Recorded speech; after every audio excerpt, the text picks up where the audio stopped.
What's up guys, my name is Ace, and yesterday with the Season 2 update in Black Ops 6, we saw a good handful of weapon balancing changes, and in today's video, I wanted to go into great detail and show you guys exactly what changed with all of these weapons for multiplayer. And let's just dive right into it with the Goblin MK2. The first thing they did here is they slightly buffed our range values, both our maximum damage range and our minimum damage range. This wasn't a massive change by any means, but it will help a little bit at least. Then on top of that, they improved our aim down sight speed and our sprint out times by just 5 milliseconds. You probably won't really notice this difference, but there's a very slight improvement there. They also improved all of our hipfire values by 0.5 degrees. So it's going to have a little bit better hipfire than it had pre-patch. And then finally, they increased the amount of flinch that you inflict to enemy players. So now the Goblin has a slightly better value than all of the other assault rifles here, just to make it so when you land that first shot, you have a better chance of potentially kicking them off target. After that, in the SMG category, with the Kompakt 92 specifically using the 3-round burst mod, they very slightly buffed our range values, but I don't even know why they bothered here. These were such minor changes. There's very little chance you'll notice any difference here whatsoever. However, they did also buff recoil a little bit, again, just using the 3-round burst mod on the Kompakt 92. And looking at it post-patch compared to pre-patch, the total vertical magnitude is about the same. There's really not much of a difference there. However, you'll notice it's deviating a lot less from that vertical line.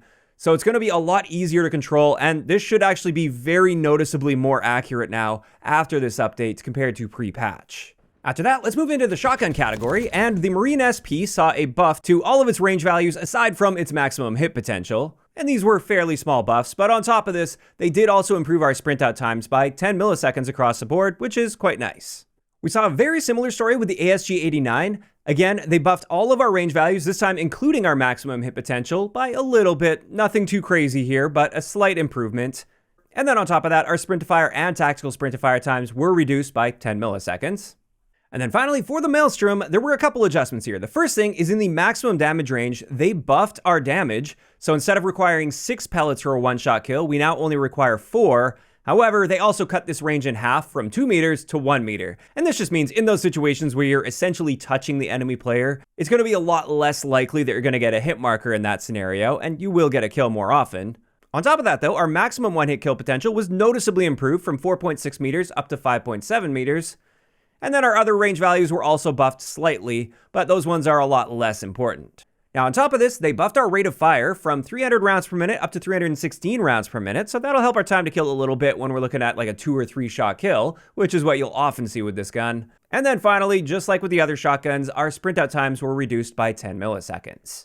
So overall, some very minor buffs across the board to the shotguns. It seems they're taking a very cautious approach to buffing these, which I appreciate. I definitely don't want to run into a situation where a shotgun is suddenly way too powerful and just dominating the game. But at the same time, I did feel they were a bit on the weaker side before this update, so a little bit of an improvement definitely helps.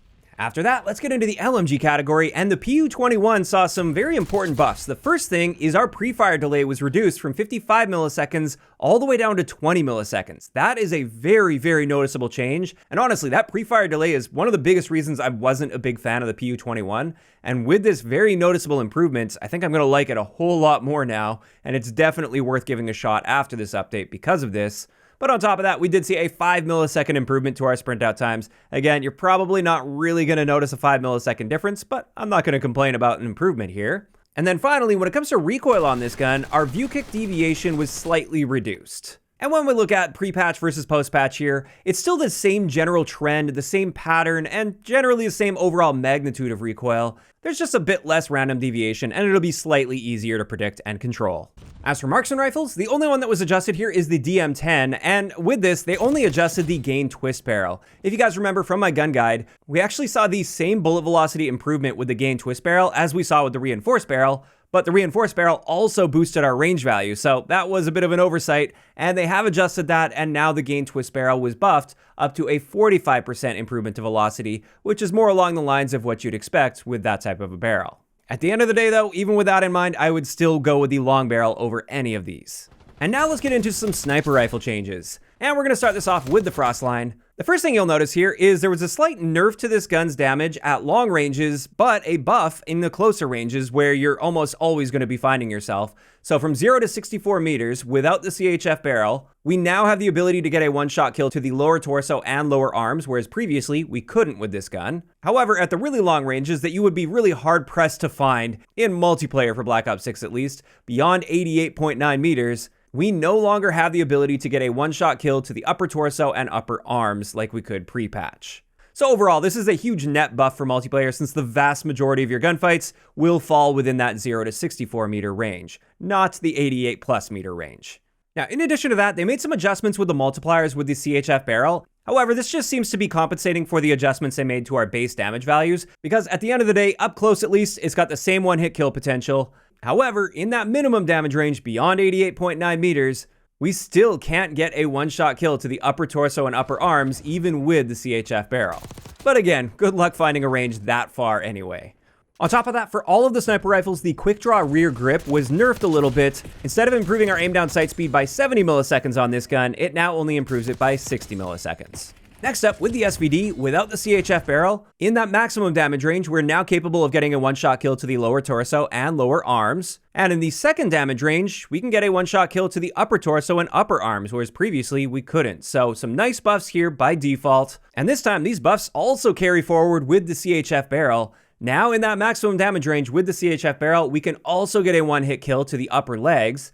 In the second damage range, we can also get a one-hit kill to the lower torso and lower arms. And then in the minimum damage range, we still have a one-shot kill potential now to the upper torso and upper arms. So definitely some very big improvements here to the SVD. Overall, I would say out of this entire patch, the SVD probably got the biggest buff. So if you like sniping, give the SVD a shot again. I think you'll be very pleasantly surprised. However, the quick draw rear grip did also get a 10 millisecond nerf on this gun. Then with the LR762, we saw some similar changes here. Without the CHF barrel, in our maximum damage range, we now get a one-hit kill to the upper legs, whereas previously we didn't. In the second damage range, we get a one-hit kill anywhere in the torso, whereas previously we didn't. And then finally, in the minimum damage range, beyond 100 meters, we can still get a one-hit kill to the upper torso and upper arms, whereas previously it was only the neck or head. So some nice buffs there. You should see fewer hit markers with this gun. Whereas with the CHF barrel, up close, there's no change here. It's still going to be a one-hit kill anywhere in the body, just like it was pre-patch. In the second damage range, though, we gain that upper leg one-shot kill potential that we didn't have pre-patch.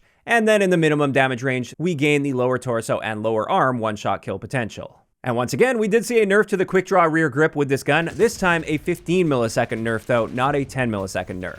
And this just leaves us with the AMR Mod 4. This one didn't see any damage adjustments like the other sniper rifles. We just once again saw a nerf to the quick draw rear grip. This one used to provide an aim down sight speed bonus of 80 milliseconds. Now that bonus is only 65 milliseconds. So that's it for the sniper rifles. Now let's move on to the pistols, and the only change here was with the Stryder 22. They just improved bullet penetration to match the other pistols, because previously it had a lower penetration value. Not anymore though. Then with the special weapons, the Sirin 9mm saw some adjustments to both of its magazine attachments. With Extended Mag 1, this one will now increase your sprint to fire time by 10 milliseconds, and it will increase your aim down sight time by 20 milliseconds. So a bit of a nerf to extended mags on this. Whereas with Fast Mag 1, it now improves our sprint to fire time by 10 milliseconds and improves our aim down sight time by 20 milliseconds. And overall, that just makes more sense. Previously, the only changes you'd see here were your magazine capacity and your reload time. And with all of that out of the way, there were also some buffs to the launchers in this game. Essentially with these, they just buffed a bunch of the values when it comes to handling these. So you can aim down sight with them very noticeably faster. Those times went from 400 milliseconds down to 325 milliseconds for both of these. And then on top of that, it was basically just your ability to swap to and from these launchers with or without fast hands. They made improvements across the board, and that's just going to make handling these launchers a little bit less clunky feeling. And hopefully there will be slightly more incentive to use these to shoot things down rather than just shooting at them with your gun, because at the moment, that just seems to be your best bet. And there we go. That's going to wrap it up for all of the weapon balancing that took place with the Season 2 update for Black Ops 6. And overall, I would say there were a few nice welcome changes in here. At the end of the day, I thought weapon balance was in quite a good place before this update. So I was really curious to see what kind of weapon balancing we'd even see, because leading up to this update, I didn't think we needed any major changes, at least to weapon balancing. So with that in mind, I do think they made some nice little improvements here that will just help things out to a degree. But of course, those are just my opinions, and I'd love to hear what you guys think about this weapon balancing in those comments down below. And also, like I said, today was just covering the weapon balancing changes. If you guys missed yesterday's video, I also covered all of the quality of life improvements and bug fixes and other changes that were made to the game. There were quite a few in there, so if you missed that one, I will leave it linked in the description of this video. If you enjoyed this one, a like rating is always appreciated, and don't forget to subscribe for more if you haven't already. I'll talk to you guys next time.